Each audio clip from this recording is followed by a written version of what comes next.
Hello friends, मैं कमेंटोर के सिंह और आज आपकी केवीएस एसएसटी का एनसीईआरटी का जो है लेसन नंबर यानी कि क्लास 7 लेसन नंबर 3 ज्योग्राफी का कवर करना है। तो हमारा जो लेसन नंबर 3 है वो किसका है? हमारी बदलती पृथ्वी। तो उसके बारे में चैप्टर दिया गया है, तो आपको पता होना चाहिए हमारी जो पृथ्वी है वो बदल रही है। क्यों बदल रही है? हमारे ही कारण बदल रही है, क्योंकि हम उसको रोज़ के रोज़ हानि पहुंचा रहे हैं। यानी कि पृथ्वी की गति, पृथ्वी का प्रदूषण, पृथ्वी की जो आंतरिक संरचना है, तापमान है, उनके ऊपर हमारा ही एक तरह से हानि पहुंचाने का जिम्मा है। क्योंकि हम आज हानि पहुंचा रहे हैं, आप गाड़ियों से पोल्यूशन फैला रहे हैं, धुआं कर रहे हैं, ये सब चीज़ें आपके लिए पॉल्यूशन है। सबसे पहला आपका इस चैप्टर में एक शब्दावली आती है, सौर मंडलीय प्लेट। तो भू प्लेट में अनेक बड़ी और छोटी कठोर असमान आकार की क्या होती हैं? प्लेटें होती हैं, जिसमें महाद्वीपीय महासागरीय की सतह टिकी होती है। तो उसे कहते हैं क्या? भूमंडलीय प्लेट। चलिए तो शुरू करते हैं चैप्टर। जो जो इम्पोर्टेंट है वो इस चैप्टर में देखते हैं। सबसे पहला आता है स्थल मंडलीय प्लेट। आप परेशान ना हो एनसीईआरटी को लेकर। एनसीईआरटी जिस दिन आपका पेपर होगा उससे आपके पहले आपकी एनसीईआरटी कवर हो जाएगी। चाहे मैं एक दिन में करा दूँ, चाहे आपको एक दिन में सारे करा दूँ, क्योंकि आपको सिर्फ देखना है और इतने लंबे में वीडियो बना कर नहीं देता। जैसे आपको और बना के देते हैं, एक चैप्टर को ही पूरा 2-2 घंटे खींच देंगे, वो मुझे करना नहीं है। क्योंकि इम्पोर्टेंट चीज़ ही होती है।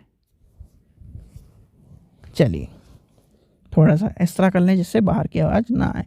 तो भूमंडलीय प्लेट या स्थल मंडलीय प्लेट भूपट के में अनेक बड़ी एवं कुछ छोटी कठोर असमान आकार की प्लेटें होती हैं, जिन पर महाद्वीप एवं महासागर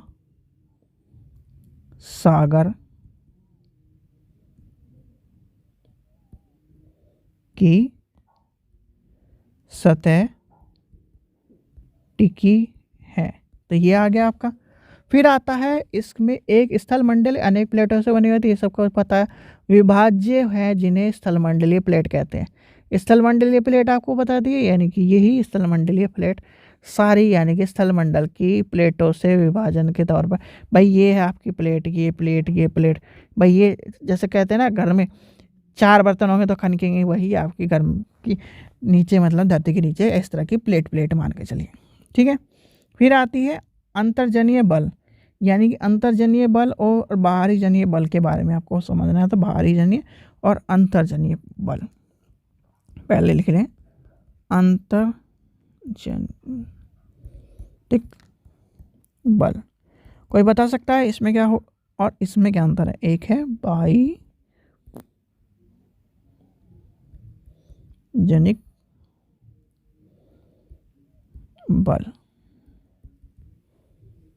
भाई देखिए, सीधे सीधे पृथ्वी की गति के बारे में समझिए। पृथ्वी गति के कारण पृथ्वी की सतह में परिवर्तन होता है, ये तो आपको पता ही पता है। ठीक है। तो बाह्य जनिक बल क्या होता है? जो बल के सॉरी जो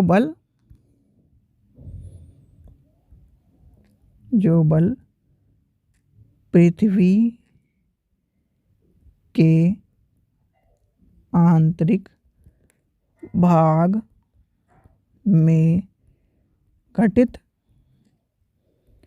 होते हैं, उन्हें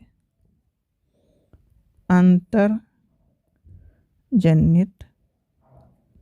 बल कहते हैं।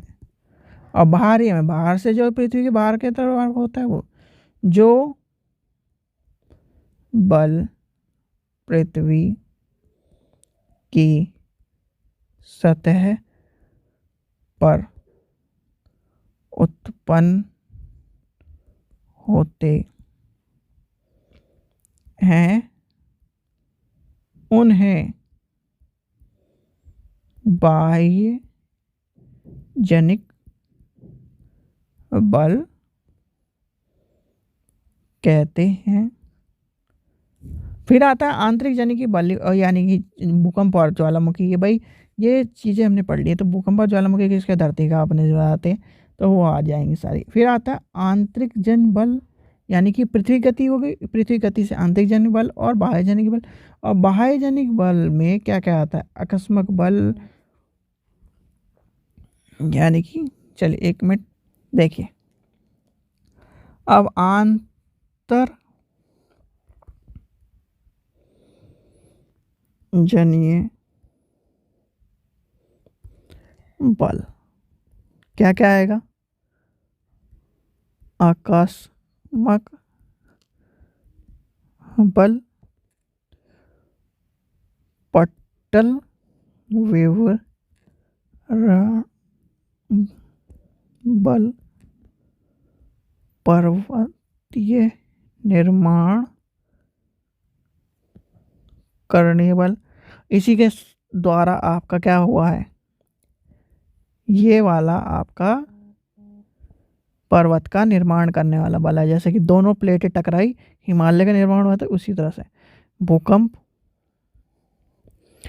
ज्वाला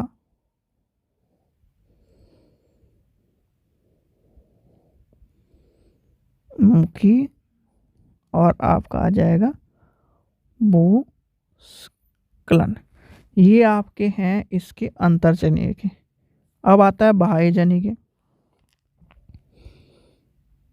बाह्य जित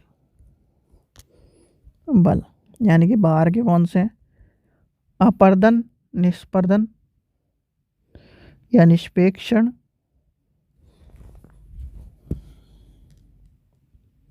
ये थोड़ा सा सही कर लेते हैं, हाँ, अपर्दन,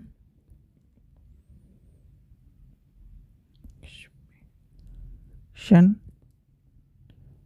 नदी जल, पवन, समुद्री तरंग और हिम नद, ये आ जाएंगी। ठीक है, तो ये आपके इम्पोर्टेंट है। फिर आता है ज्वालामुखी। ज्वालामुखी क्या है, भूपर्टक पर खुली एक ऐसा छेद होता है जिसमें मैग्मा निकलता है, यानी कि अचानक मैग्मा यानी कि ये सब चीज़ें निकल जाती हैं। तो ये सब चीज़ें नॉर्मल है, ये आपको बताने की ज़रूरत नहीं है, जो आपके सिलेबस में है। भाई अगर कोई कहे तो ज्वालामुखी क्या है, ये है आपकी ज्वालामुखी। ठीक है, यहाँ से एकदम अचानक ज्वालामुखी का क्या निकल गया, मैग्मा निकल गया, तो उसे कहते हैं ज्वालामुखी।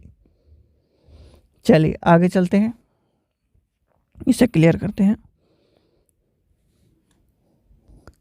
आगे है आपकी एक जैसे कि भूकंप होता है, भूकंप का केंद्र क्या होता है। आपने दो चीज़ नाम सुने हो कि यहाँ भूकंप आया और ये भूकंप चला था कहाँ से, जैसे कि उसे कहते हैं केंद्र। अभिकेंद्र तो होता है सेंटर, और भूकंपीय तरंगे की दिशा बाहरी की ओर निकलती है, यानी कि यहाँ इंडिया यहाँ है।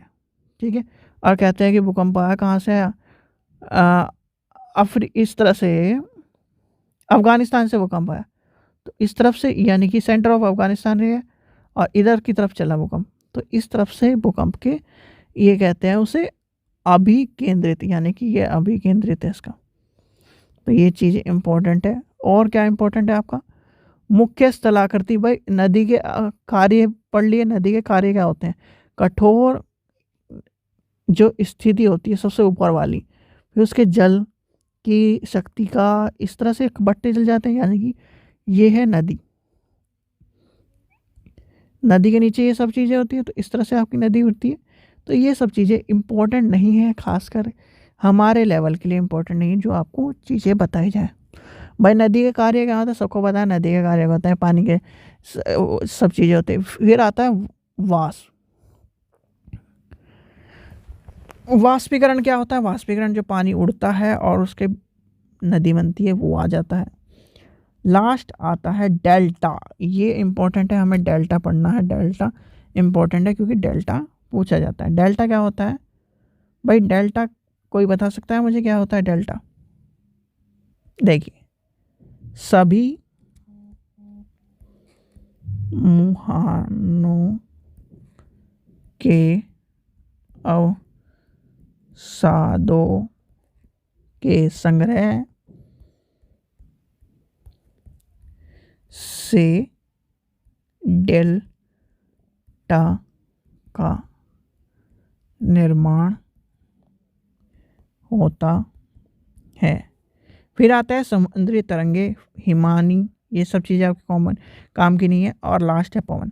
भाई देखिए, छोटा चैप्टर था, इसमें कुछ चैप्टर में इम्पोर्टेंट ही नहीं है, तो आपके बताया गया जाए। चैप्टर को खींचने का कोई शौक नहीं है, यानी कि चैप्टर को खींच कर कोई फ़ायदा नहीं है। आपको ये समझाया जाए कि ये है वो है, तो जो चीज़ इम्पोर्टेंट है वही। हिमनदी, हिमनदी के कार्य क्या है भाई? हिमनदी के कार्य कुछ नहीं कार्य है, वो सारी बहती है और ये सब चीज़ें, यानी कि जब ग्लेशियर के यानी ठंडा मौसम होता है तो उस टाइम पे वो कठोर चट्टाना के रूप में बन जाती है और आ जाती है। फिर आता है पवन। रेगिस्तानी पवन, रेगिस्तानी पर पवनों का क्या है? लू है। लू है, लू का आपसे पूछा जा सकता है। लू का भाई देखिए, लू जो इस तरह के क्षेत्र होते हैं जैसे कि आपका राजस्थानी क्षेत्र है, उस टाइम पे जब बालू के साथ जब हवा चलती है और वो गर्म होती है, तो उस टाइम पे उनको लू का रूप दे दिया जाता है।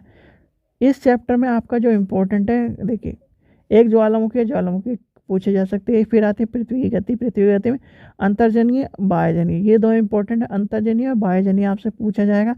स्थल मंडलीय प्लेट पूछा जाएगा। ये जो तीन चीज़ कराई हैं वही इम्पोर्टेंट है, और इसमें कोई भी इम्पोर्टेंट चीज़ मुझे तो दिख नहीं रही जो एग्ज़ाम पॉइंट ऑफ व्यू से आपसे पूछी जाए, इसलिए मैं आपको चैप्टर में खींच के नहीं लेके चलना। अगला है वायु। वायु के भी 3-4 क्वेश्चन इंपॉर्टेंट है जो आपसे पूछे जाएंगे। एक तो वायु में अगर हंसी मजाक में खेलने के मोड में हुआ जिसने भी पेपर बनाया, तो आपसे पूछ लेगा ये वाला क्वेश्चन। नेक्स्ट चैप्टर जो उसमें और उसमें सिर्फ 3 जो इमेज हैं वो सीटेट के उद्देश्य से पूछी गई थी, तो वो करवाएंगे हम। तो चलिए, आज का जो चैप्टर था यही था, इम्पोर्टेंट था, जो बता दिया आपको समरी के तौर पर। अगर आपको पूरा चैप्टर पढ़ना है तो हमारे दूसरे चैनल पर भी जाकर पढ़ सकते हैं, और आपके जो छोटे बच्चे हों वो लिंक डिस्क्रिप्शन में है, उस चैनल से जुड़ सकते हैं। वहाँ पर प्राइमरी एंड छोटे बच्चों के लिए भी ABCD से लेकर बड़े बच्चों तक सारी चीज़ें कवर कराई जा रही है। आप यहाँ पढ़िए और अपने छोटे बच्चों को हमारे दूसरे चैनल पर पढ़ाइए। ठीक है बच्चों, उसका नाम क्या है? नन्हे सहपाठी। चलिए, लिंक डिस्क्रिप्शन में है, जाकर उसे सब्सक्राइब कर सकते हैं। Thank you.